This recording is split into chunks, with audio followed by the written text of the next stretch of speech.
Hi, we are going to interview Ma'am Shireen. Today is the 17th August 2020. So she's teaching in Ekama International School. She's teaching AP English and English 3 and 4 to grade 10, 11 and 12. Okay ma'am, the first question I would like to ask you, why did you become a teacher?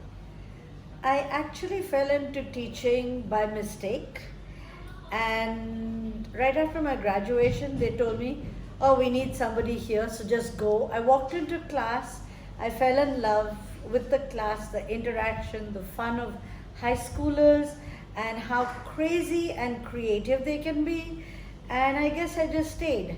And when I was asked if I wanted to change sections, I told them no, because in India, high school is considered a tough thing, but they couldn't understand why I wanted to be. And I've just stuck with high school because of that. Okay, ma'am. Thank you.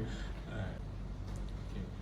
What do you think are the necessary support needed from the community, colleagues, admin, parents, to help further foster reading literacy? In Thailand,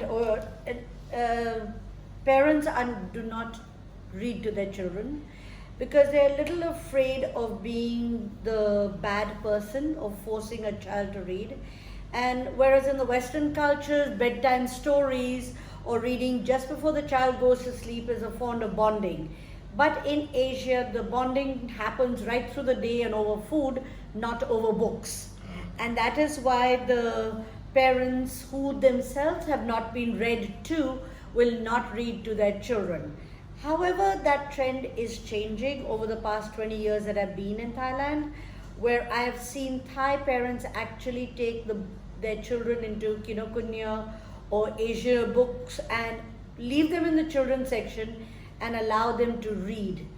But I'm still waiting for more parents to read to their children, but that's going to take some time, in my personal opinion.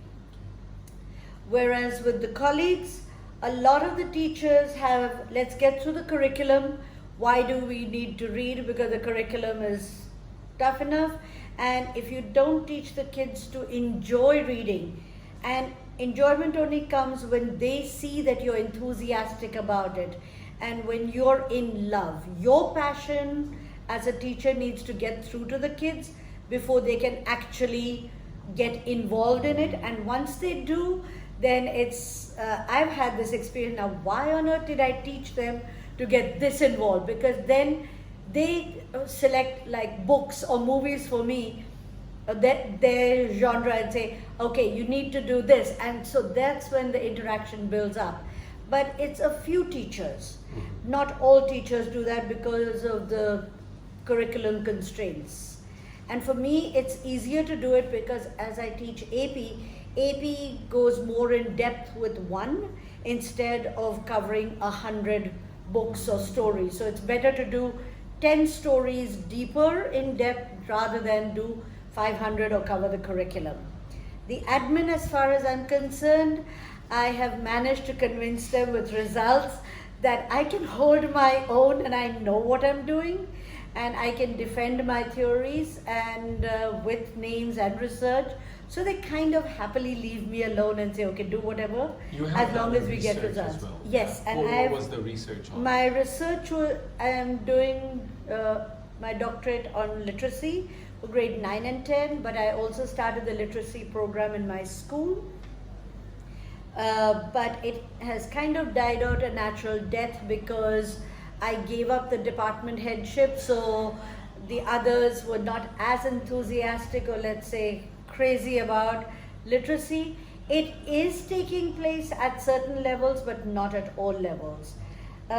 So that's, as far as I'm concerned, at Ekama, all classes in the till grade 8 and 9, 8 at least, have a compulsory reading corner where the kids, if they finish their work, they go in and do that. In my class, I kind of have a consistent library, and whenever I go shopping for books, my kids kind of curl up their toes because they know they're going to read it, they're going to go in depth. But other teachers in high school also have smaller or library libraries in their class. So yes, we have a fairly good amount of literacy Okay. in our school. Thank you, ma'am.